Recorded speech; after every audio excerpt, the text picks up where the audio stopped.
স্বাধীন ভারতে এই প্রথমবার আরামবাগ লোকসভার মধ্যে পুরসুরাতে প্রধানমন্ত্রী নরেন্দ্র মোদী রাত পোহালেই তিনি আসছেন ভোট প্রচারে। দলীয় প্রার্থী অরূপ কান্তি দিগার, বিজেপি প্রার্থী আরামবাগ লোকসভার, তারই প্রচারে সমর্থনে আসছেন প্রধানমন্ত্রী নরেন্দ্র মোদী। কথা বললাম পুরসুরার বিধায়ক বিজেপি নেতা বিমান ঘোষের সাথে। খতিয়ে দেখছেন সভাস্থল, কি বলছেন আমরা শোনাব। পুরসুরার মাটিতে উনি আসছেন আরামবাগ লোকসভায়, এই নিয়ে দ্বিতীয়বার। তো আরামবাগ লোকসভার মানুষের প্রতি ওনার টান এবং ভালোবাসা যে অসীম আছে, সেটাই বারবার প্রমাণ করে। উনি এখানে আসছেন নির্বাচনী জনসভাপতিকে আমাদের বিজেপি প্রার্থী অরূপ কান্তি দিগারের সমর্থনে প্রচার করার জন্য, জনসভা করার জন্য। তো উনি কাল ঠিক 12টার সময়, আমাদের সময় দেওয়া আছে, উনি এখানে চলে আসবেন, এসে সভা করবেন। সেই সভাকে ঘিরে আপামর পুরসুরা সহ পুরো লোকসভার মানুষের অনেক উৎসাহ আছে। সাধারণ মানুষ দেখতে পাচ্ছেন এখানে কত মানুষ ভিড় করছে এখন থেকে। তো ওনাকে দেখবার জন্য, ওনার বক্তব্য শোনার জন্য সাধারণ মানুষ অতি উৎসাহী আছে। শাসক দল বা তৃণমূল কটাক্ষ করছে যে বুঝে গেছে বিজেপি যে তৃণমূলের যেটা ছিল লোকসভা সেটাই থাকবে, তাই বারবার সেটাকে ইয়ে করার জন্য প্রধানমন্ত্রীকে আসতে হচ্ছে। কি বলবেন? মুখ্যমন্ত্রী ফ্লপ শো করার পরও তাদের মুখ থেকে যে আওয়াজ বেরোচ্ছে, এটাই অনেক বড় ব্যাপার। 365 দিন যদি মোদী পড়ে থাকে তাহলেও আরামবাগ লোকসভা কিছু করতে পারবে না। যে বলেছেন সে হয়তো রাজনৈতিক অনভিজ্ঞ বা মূর্খ। কেমন লোক হবে বলে আশা করছেন? মোদীজি সবার লোক আমাদের বলার ক্ষমতা নেই, কারণ পার্টি কার্যকর্তা ছাড়াও সাধারণ মানুষের প্রচুর ভিড় থাকে যারা সমর্থক। সেই ভিড়কে আমাদের পক্ষে কাউন্ট করা সম্ভব।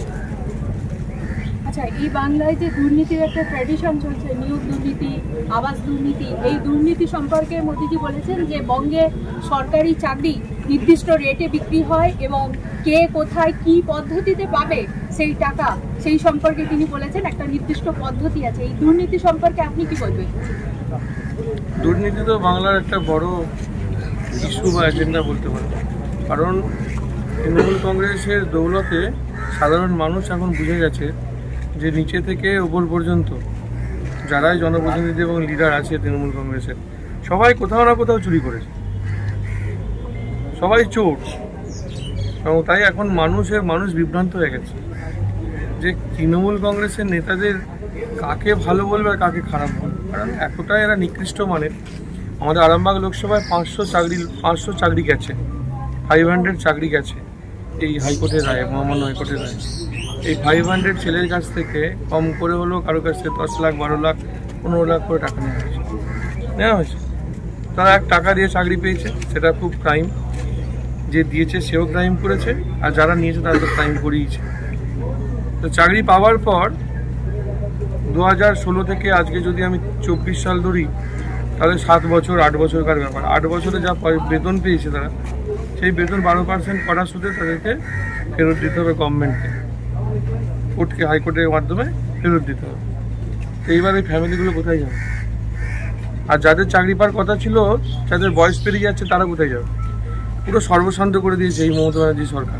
বেকার ছেলেদের জীবন নিয়ে ছিনিমিনি খেলেছে আর সাধারণ মানুষকে পথে বসিয়েছে। তার বিরুদ্ধেই আমাদের লড়াই। এই 2024 লোকসভা নির্বাচনে কষ্ট হয়ে যাবে যে মানুষ কি চাই আর মমতা ব্যানার্জিকে এখান থেকে তাড়াতে চায়। সন্দেশখালীর ভাইরাল ভিডিও শেখ শাহজাহান বলেছে যে আরো যত ভোটের দিন আগিয়ে আসবে বা ভোট পরবর্তীকালেও আপনারা এর আসল উদ্ঘাটন বুঝতে পারবেন। আরে ওকে শেখ শাহজাহানের কথা ছাড়ুন না, ও তো জেলে আছে, তো জেলবন্দি। ওকে জিজ্ঞাসা করুন যে ও মানে আমৃত্যু জেল ওর হয়ে গেছে, ও জেলেতেই সংসার পারত। ওখান থেকে বড় বড় বলি আওয়ারে কিছু লাভ নেই, যা হবার হয়ে গেছে। অনুব্রত মণ্ডলকে দেখে শিক্ষা নিক, পার্থজাতের দিকে দেখে শিক্ষা নিক। স্বাধীন ভারতে এই প্রথম পুরসুরা ব্লক বা পুরসুরা বিধানসভায় প্রধানমন্ত্রী আসছেন। আমরা গর্বিত, আমি এক পুরসুরার বিধায়ক হিসাবে, পুরসুরাবাসী হিসাবে গর্বিত যে উনি পুরসুরার বাড়িতে পান। আচ্ছা, মাননীয় বলেছেন পুরসুরায় একজন গুন্ডা আছে, কাকে বলেছেন? ভালো, এরকম গুন্ডা যদি উনি বলে থাকেন, আমার আরামবাগ লোকসভায় এরকম 2 লক্ষ গুন্ডা আছে। তাহলে কি বিষে বিষক্ষয় মনে করছেন? বিষে বিষক্ষয় হবে কিনা জানি না, তবে চোরে চোরক্ষয় হবে এটা আমি বলতে পারি। তাহলে এই যে পশ্চিমবঙ্গে 42টা লোকসভা কেন্দ্র রয়েছে, তাহলে যদি ডবল ইঞ্জিনের সরকার চলে, আপনারা বঙ্গবাসীর জন্য কি নতুন ভাবনা কি রেখেছেন, কি পথ দেখাবেন? আগে তো বঙ্গবাসীকে বাঁচাবো, তারপর তো পথ দেখাবো। বাঁচানো মানে কি, তাদের যে অধিকার সে অধিকার ফিরিয়ে দেবো, মহিলাদের নিরাপত্তা সুনিশ্চিত করা হবে, জলের ব্যবস্থা, রাস্তার ব্যবস্থা, লাইটের ব্যবস্থা, বিদ্যুতের ব্যবস্থা, এগুলো ঠিক করা হবে। তারপরে তো চলতে থাকবে পুলিশ আর